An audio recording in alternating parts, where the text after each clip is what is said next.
이 시간 우리에게 주시는 하나님의 말씀 다니엘서 9장 3절부터 6절의 말씀입니다.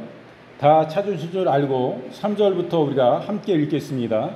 내가 금식하며 베옷을 입고 재를 덮어쓰고 주 하나님께 기도하여 간구하기를 결심하고 내 하나님 여호와께 기도하며 자복하여 이르기를 크시고 두려워할 주 하나님, 주를 사랑하고 주의 계명을 지키는 자를 위하여 언약을 지키시고 그에게 인자를 베푸시는 이시여, 우리는 이미 범죄하여 패역하며 행악하며 반역하여 주의 법도와 규례를 떠나싸우며 우리가 또 주의 종 선지자들이 주의 이름으로 우리의 왕들과 우리의 고관과 조상들과 온 국민에게 말씀한 것을 듣지 아니하였나이다. 아멘. 지금 읽으신 다니엘서 9장 3절부터 6절의 말씀을 본문으로 깊은 회개라는 제목으로 우리가 이 시간 함께 은혜를 나누겠습니다. 오늘 본문의 말씀을 보니까 베옷을 입고 라고 말씀하세요. 이것은 원어로 사크입니다. 베옷은 두껍고 거친 직물이죠.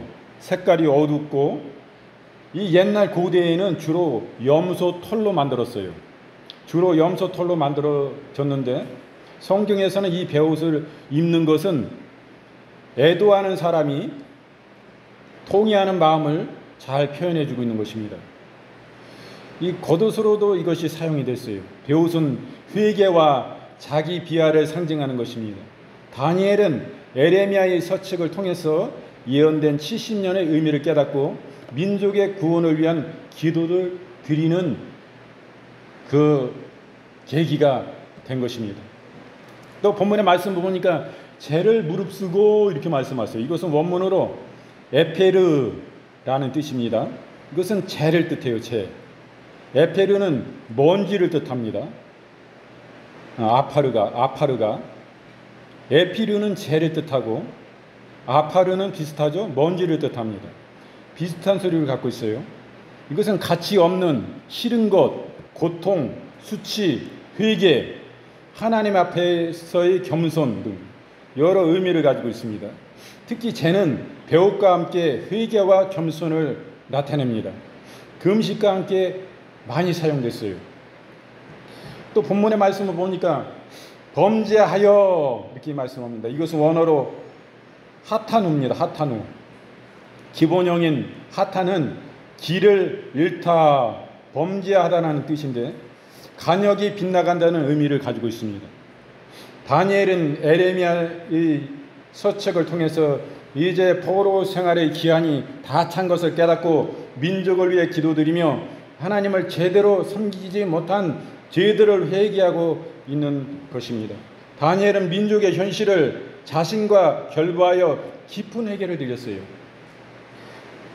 또 오늘 본문의 말씀을 보니까 반역하여라고 말씀합니다. 이것은 마라두누라는 뜻이에요. 이것은 반역하다, 배반하다라는 동사입니다. 이게 마라누두는 이거는 원문입니다. 이거 반역하다는 말이에요. 하나님에 대한 반역을 가리킵니다. 다니엘은 자신의 민족이 하나님의 말씀을 순종치 않고 거역하며 범죄를 자행했음을 스스로 자복하고 있는 것을 보게 됩니다. 본문의 말씀을 보니까 듣지 아니하였나이다 이렇게 말씀합니다. 이것은 원문으로 로세마에누입니다. 이것은 듣다, 이해하다라는 세마, 이것은 순종하다라는 의미를 또 가집니다. 로세마누에는 듣다, 이해하다라는 뜻이고 여기서 그냥 세마는 순종하다라는 의미를 가지고 있습니다. 다니엘은 본문을 통해서 하나님 자신의 택한 백성을 구원하기 위해 종족 선지자를 지속적으로 보낸 사실을 이 본문에서는 말씀해 주고 있는 것입니다. 오늘 말씀은 제목이 깊은 회개인데 말씀으로 하나님과 다니엘이 교제함을 통해서 깊은 회개를 해야 되겠다는 것을 새삼 깨닫게 되는 거예요. 그리고 다니엘은 하나님의 뜻을 이 말씀을 통해서 기도하면서 또 발견하게 됩니다. 이 말씀을 통해서 다니엘이 기도를 결단하게 되는 그 이유가 된 것임을 오늘 본문을 통해서 볼 수가 있습니다. 이 다니엘은 말씀을 읽습니다. 다니엘은 참으로 위대한 하나님의 선지자입니다. 하나님과 동행하는 사람이었어요. 그는 하나님의 직접적인 계시와 환상을 직접 보았고 놀라운 하나님의 능력과 보호하심을 직접 체험하기도 했습니다. 또 그는 하나님께서 주신 지혜로 바벨론과 메대, 바사에서 존귀함을 받았습니다. 무엇보다도 하나 부족함이 없는 다니엘이었어요. 그럼에도 불구하고 다니엘은 겸손했습니다. 그는 하나님으로부터 직접적인 계시에도 불구하고 하나님의 말씀으로부터 하나님의 뜻을 찾고자 노력하는 겸손하고 건전한 신앙관을 갖고 있었던 것입니다. 여러분, 참 선지자와 거짓 선지자의 표징이 무엇입니까? 참 선지자는 이와 같이 다니엘같이 겸손한 사람입니다. 하나님이 그와 함께 말씀하시고 그에게 계시하시고 환상을 보이시고 말씀하시는 그런 높은 사람인 것입니다. 그럼에도 불구하고 자신이 늘 겸손해요. 거짓 선지자는 어떻습니까? 겸손하지가 않습니다. 자기가 겸손한 것 같지만은 은연중에 자신의 교만함을 드러내는 것입니다. 내가 이 세상에서 최고 위대한 하나님의 선지자다. 이거 드러내요.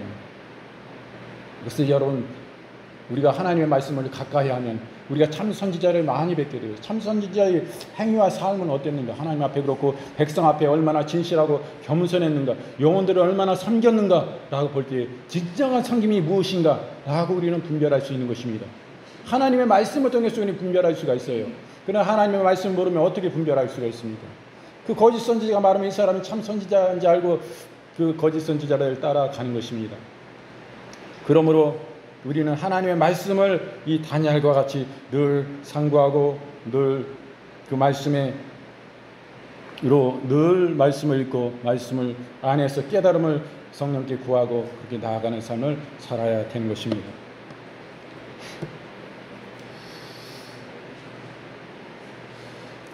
다니엘서 8장 1절 말씀에 나 다니엘에게 처음에 나타난 이상, 이것은 환상입니다. 환상 후 벨사살 왕 3년에 다시 환상이 나타나니라 이렇게 말씀합니다. 그는 하나님으로부터 직접적인 계시에도 불구하고 하나님의 말씀으로부터 하나님의 뜻을 찾고자 노력하는 겸손하고도 건전한 신앙관을 갖고 있었습니다. 그는 특별한 하나님의 은총에도 불구하고 교만한 마음을 버리며 항상 자신을 쳐서 복종시키는 마음 자세를 견지하고 있었던 것입니다. 그는 겸손한 마음으로 에레미야 선지자가 기록한 하나님의 말씀을 펴고 하나님의 뜻을 깨닫고자 시도하였습니다. 이것이 얼마나 귀한 것입니까? 그리고 하나님의 뜻을 하나님의 말씀을 통해서 다니엘은 발견했어요. 다니엘은 천천히 에레미야서를 읽어가면서 하나님을 바라보며 동시에 어린 시절에 뛰놀던 예루살렘 성을 회상하기도 했습니다. 그런데 다니엘이 말씀을 읽어가다가 자신의 눈을 의심할 수밖에 없는 구절을 접하게 된 것입니다. 그는 다시금 정신을 가다듬고 마음을 진정시키며 에레미야 24장부터 25장 그리고 에레미야 29장부터 30장을 보았습니다. 그는 거기서 하나님의 놀라운 뜻을 발견했어요.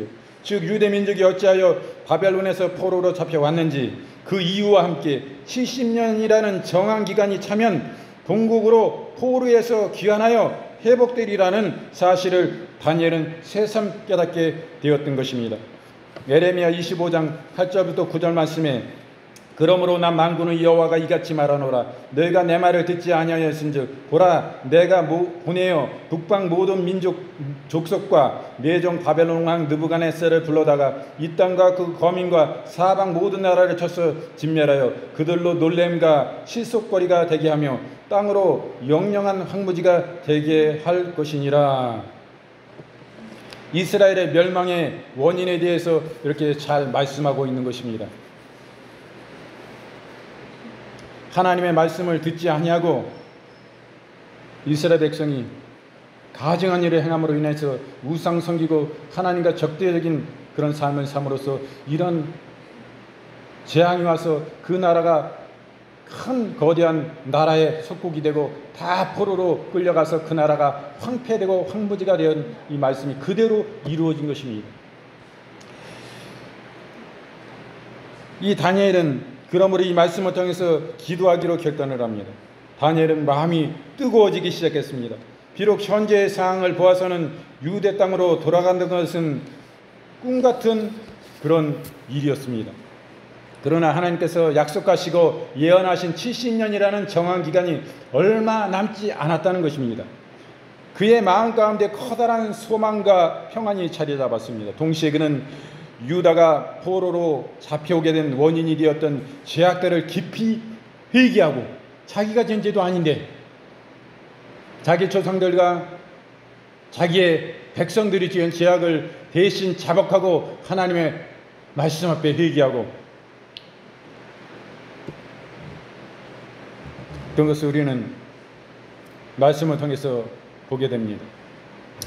그러므로 70년 만에 이루실 이스라엘 회복이라는 하나님의 뜻이 온전히 성취되기 위하여 기원하는 마음으로 기도의 결단을 하였던 것입니다. 느헤미야 1장 4절 말씀에 내가 이 말을 듣고 앉아서 울고 수일 동안 슬퍼하며 하늘의 하나님 앞에 금식하며 기도하여, 이렇게 회개한 하나님의 위대한 선지자들의 모습을 우리는 보게 됩니다. 여기서 어떻게 교만함을 우리가 찾아볼 수 있습니까? 하나님이 지극히 높은 그 백성이 온 수장으로 지도자로 최고 높은 사람으로 세워주셨는데도 불구하고 이 사람들은 이렇게 하나님 앞에 겸손한 자였어요. 우리는 참으로 이 말씀을 통해서 깨닫는 바가 너무 많습니다. 우리 어느 위치에 있습니까? 내가 어떤 작은 기관이라도 그 기관의 장으로 있습니까? 내가 거기에 원장으로 있습니까? 그리고 내가 그 안에 모든 것을 재정을 주물를 수 있는 사람입니까? 하나님 앞에 철저히 하나님 앞에 회개해야 되는 것입니다. 하나님 앞에 철저히 해야 돼요. 하나님이 보고 계신 것입니다. 착복해서는 안 됩니다. 주의 사람들이 착복해서는 안 됩니다. 세상 사람들이 아닙니다. 필요한 것 딱 정해진 규정에 있는 것만 받지 그 외의 것을 어거지로 짜내고 그래서는 절대 안 되는 거예요. 하나님의 복음을 가리는 것입니다. 하나님의 얼굴에 먹칠을 하는 거예요. 왜 교회 이름 걸고 그런 일들을 하면서, 교회에서 그런 일들을 하면서 사역자의 부인이 탐심을 가지고 일합니다. 참으로 회개하고, 세상이 이렇게 아무리 죄악이 흉흉한 썩어가는 세상이라 할지라도 이 세상에 주님이 어디에 소망을 두시고 기대하십니까? 그래요. 하나님의 교회인 것입니다. 하나님의 교회가 썩으면 이 어두운 세상을 어찌하겠습니까? 빛이 그 빛을 잃으면 어찌하겠습니까? 소금의 그 맛을 잃으면 어찌하겠습니까? 참으로 안타까움을 느낍니다. 참으로 교회가 회개해야 됩니다. 큰 교회나 작은 교회나 회개해야 돼요. 제게 만 교회 중에 한 교회가 진짜 진실한 교회가 있을 줄로 믿습니다.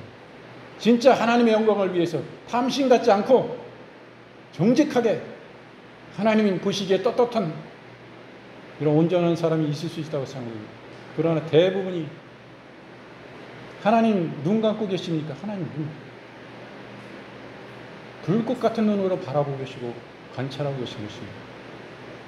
참으로 안타깝습니다. 이 교회의 희망이 어디 있습니까?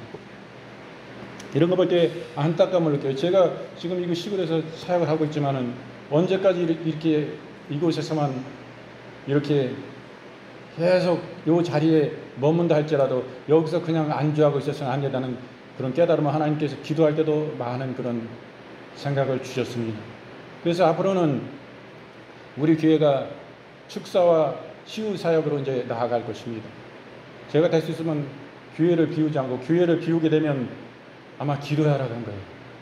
기도의 장소에 어느 참 기도하고 주님과 더 성령님 안에 깊이 교제하고 싶은 그런 자리에 가서 기도하고 있는 줄로 아십시오. 그리고 우리 교회가 많은 시간, 밤 시간에 제가 우리 사모님과 함께 기도할 것입니다.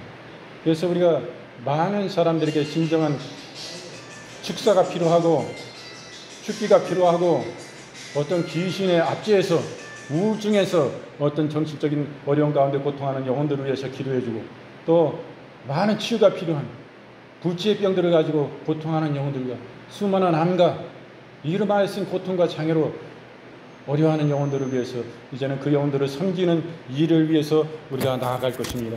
이제 그것은 이제 기도하면서 준비하고 있어요. 마음의 결단은 이제 주셨고 그런 일들을 이제 우리 교회가 해나갈 것입니다. 여러분들도 기도해 주시기 바랍니다. 늘 기도의 후원이 절대적으로 필요한 것입니다. 여러분 기도해 주시고 그런 사역을 통해서 하나님께 영광 돌릴 수 있도록 끝까지 하나님께 영광 돌릴 수 있도록 변질되지 않도록 여러분들 늘 기도해 주셔야 됩니다. 하나님이 사랑하시는 자에게 반드시 매를 드시는 것입니다. 하나님 사생자여 버리운 자고 하나님의 자녀가 아니니까 하나님이 매를 드시지 아니하지. 그런 억지로 착복해서 돈을 뜯어내는데 하나님이 언제까지나 가만히 계실 수 있는 것입니까? 하나님 매 드십니다. 하나님 꾸지람 하십니다. 그거 가만두세요? 너무나 그런 모습들을 볼 때 너무나 안타까움을 느껴요. 그것도 없는 자들에게 왜 이렇게 뜯는 거예요? 참 부유하고 가진 것이 많은 사람에게는 그 정도는 아무것도 아니에요. 그러나 어려운 사람, 기초수급자들한테 왜 다 뜯어냅니까? 불법적으로. 정부에서 지원을 다 해주는데 그런 사람들에게 왜 아주 아무것도 가지 못하도록 아주 연금까지 싹 뽑아 쓰려고 합니까? 이런 사람들이 진짜 너무너무 잘못됐다. 교회에서. 여러분 교회 비판하는 거 제가 그냥 비판만 하는 거 아닙니다. 한국교회로 기도하고 나라 민족을 위해서 영구령을 위해서 눈물불을 기도하지 않으면 이런 말 못해요.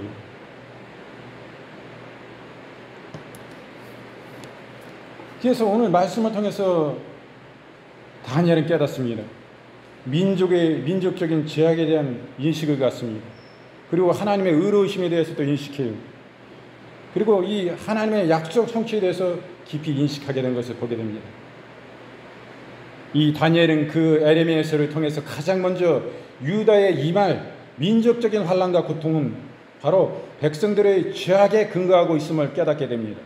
이 죄악 때문에 북이스라엘이 아수르에게 멸망을 했듯이 남유다 또한 바벨론에게 멸망당하여 죽거나 포로로 끌려오게 되었음을 깊이 깨닫고 인식하게 됩니다. 그래서 다니엘은 이 죄를 지금이라도 다시금 회개하고자 금식하며 베옷을 입고 죄를 무릅쓰고 기도하기를 결심했던 것입니다. 에레미야 26장 18절 말씀에 너희가 그렇게 되어도 내게 청종치 아니하면 너희 죄를 인하여 내가 너희를 7배나 더 징치할지라 이렇게 하나님께서 말씀하십니다. 회개하라 이 말씀이신 것입니다.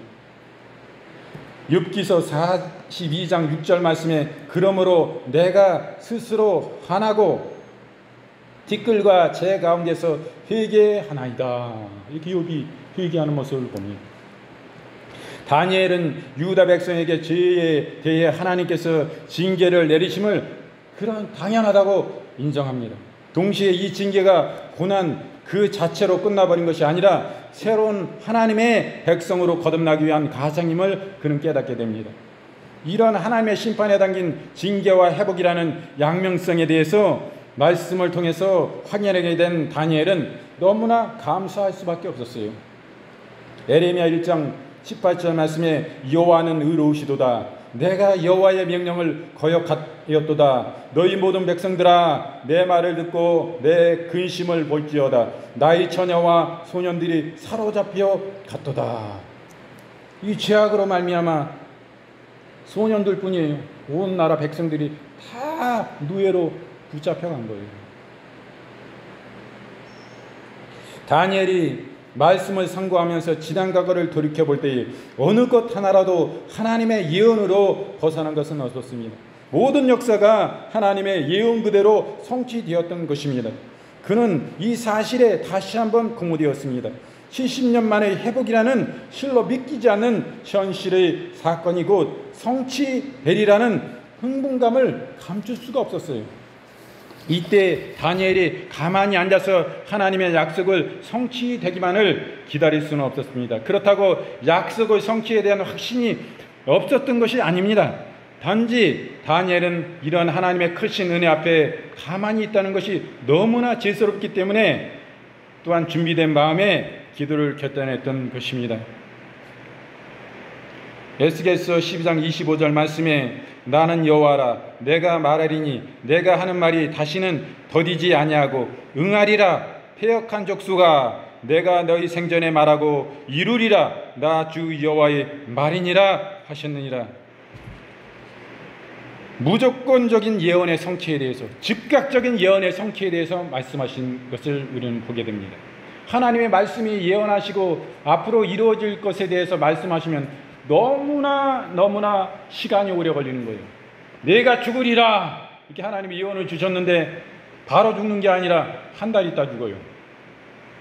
그런데 그렇게 1년 있다 죽거나 막 이렇게 뒤로 미루지 않고 즉각적으로 내가 예언을 성취하리라 말씀하신 거예요. 하나님이 포로로 너희들이 팔려갔지만은 70년 후에 내가 그 포로에서 너를 구속하여 끌어내리라. 너희 나라 고국으로 다시 돌아갈 수 있도록 포로에서 해방시켜 주리라고 에레미야 선지자를 통해서, 이 에레미야 선지자 때 포로로 다 끌려가고 붙잡혀 갔는데 다니엘이 그 예전에 에레미야 선지자가 쓴 이 책을, 예언의 하나님 말씀을 읽을 때에 이것을 발견한 거예요. 거기 포로로 끌려가 있는데 70년이 얼마 안 남았네. 하나님이 에레미야 선지자를 통해서 70년 후에 너희 다시 네 나라 포로에서 다시 회복시켜주고 해방을 시켜주고 자유를 줄 것이다 이렇게 약속하셨는데 70년이 다 된 거예요. 이 다니엘이 에레미야서를 읽을 때는 이때 선지자인 다니엘은 내가 이제는 우리 조상의 우리 민족의 죄악을 하나님 앞에 이제 대신 자복하고 회개하리라. 죄를 무릅쓰고 베옷을 입고 이제 하나님의 이런 말씀을 통해서 기도하게 되는 그런 계기가 되는 것입니다. 회개의 기도 막 금식하면서.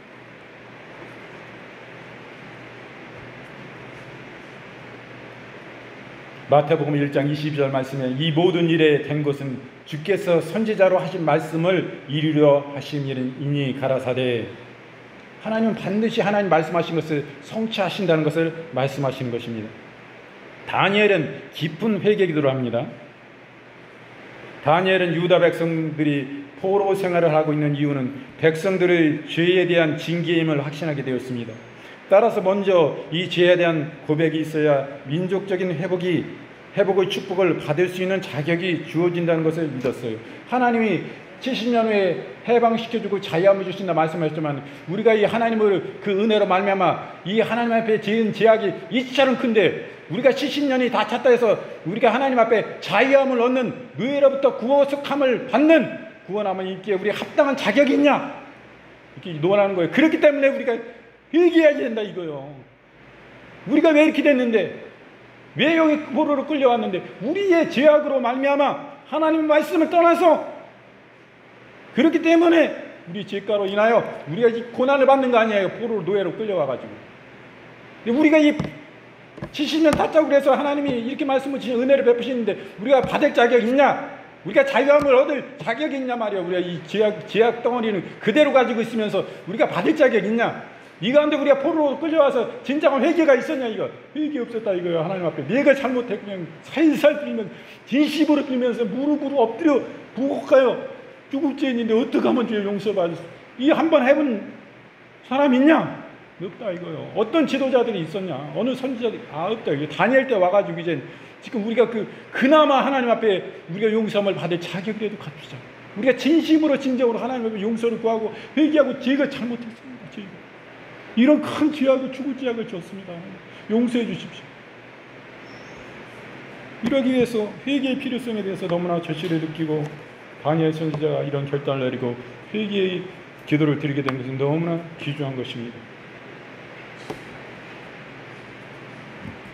이 다니엘은 민족과 자신을 동일시하면서 백성들의 죄를 자신이 지은 것처럼 여기서 하나님께 민족과 자신의 죄를 구체적으로 열거하면서 회개 기도를 시작했습니다.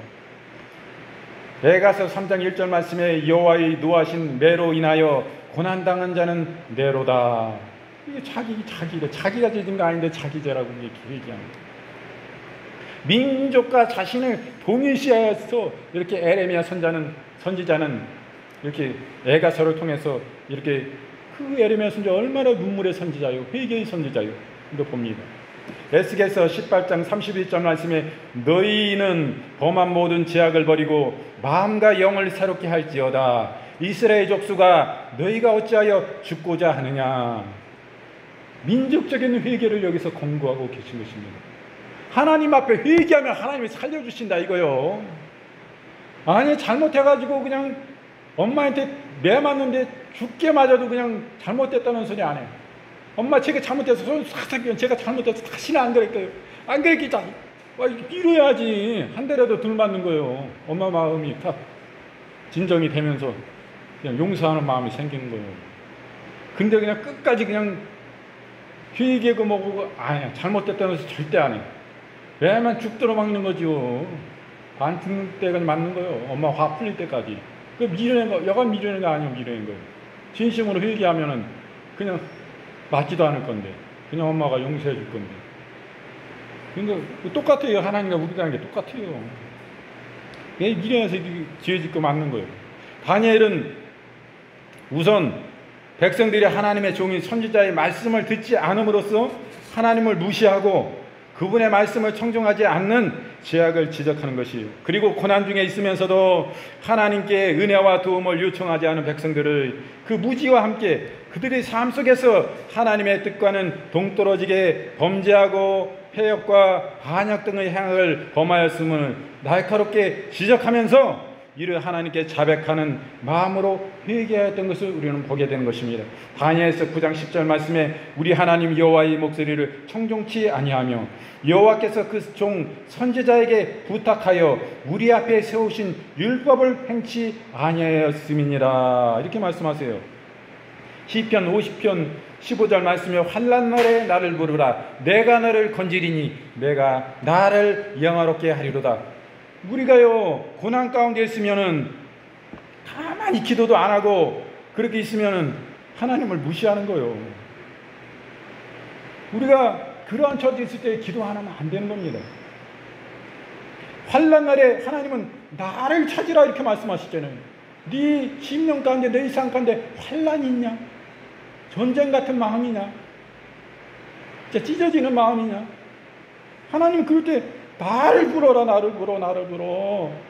그 모든 역경보다 더 큰 그 문제를 해결할 수 있는 자는 나밖에 없는데 너희가 어디서 어떤 문제를 해결하라고 너희가 팔팔 뛰고 막 그냥 사방으로 뛰고 네 모든 그냥 응? 힘을 다해서 그냥 노력하지만은 이걸로 되는 거 아니다 말씀하시죠. 내가 너를 건지리니 이렇게 하나님 말씀하십니다. 그러므로 하나님이 그를 구원하여 주심으로 말미암아 그 문제에서 어려움에서 죽음 가운데 건져 주심으로 인해서 그 하나님을 영화롭게 하는 거예요. 하나님이 영광을 받으시게 되는 것입니다. 그렇게 하라 이렇게 말씀하시는 거예요.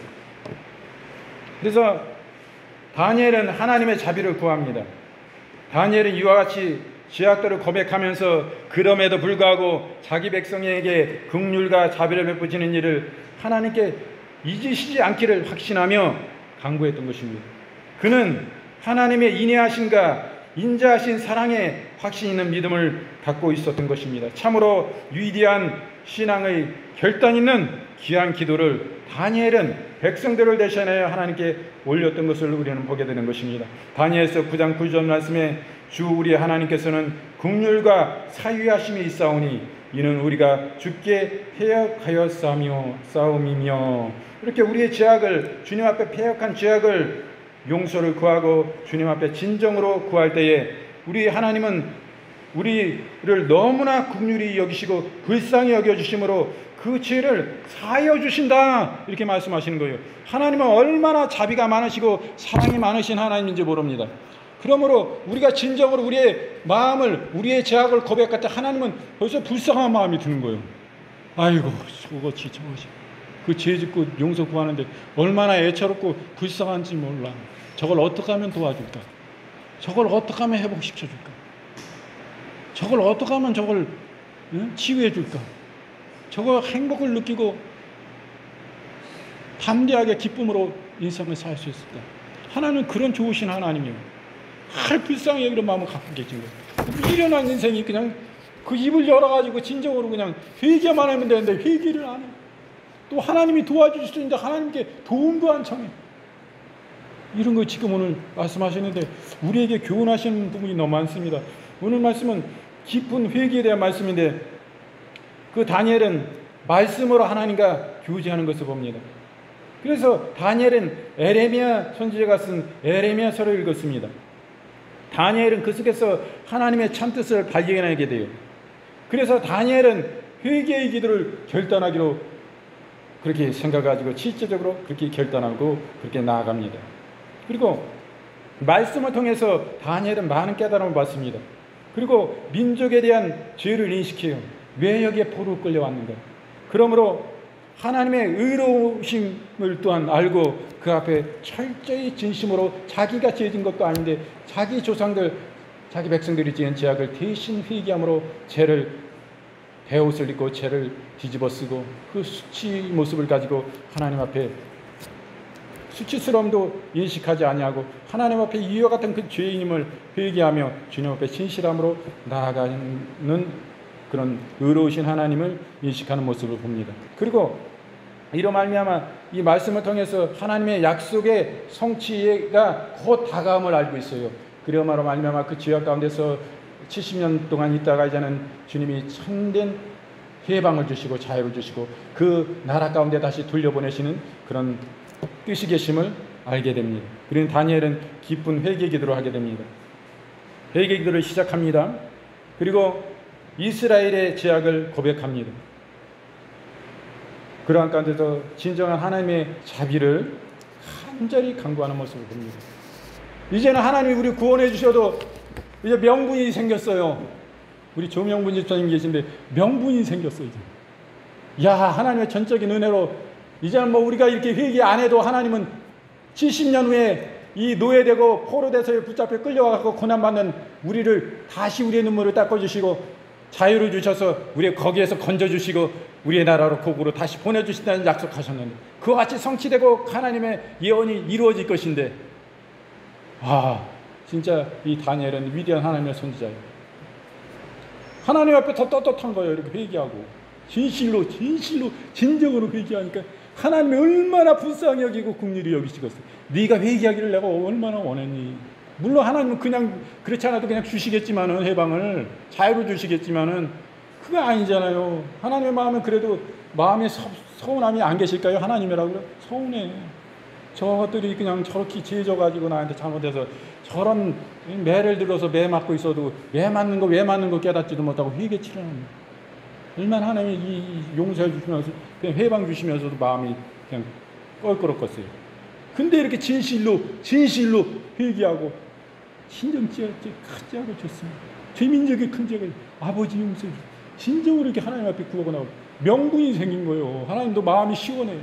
더 불쌍해 얘가요. 아이고 저 이스라엘 저 유다 백성들 얼마나 불쌍하고 고난받는 긍휼과 자비와 사랑의 마음을 가지고 어떻게 하면 저 도와줄까 말이야.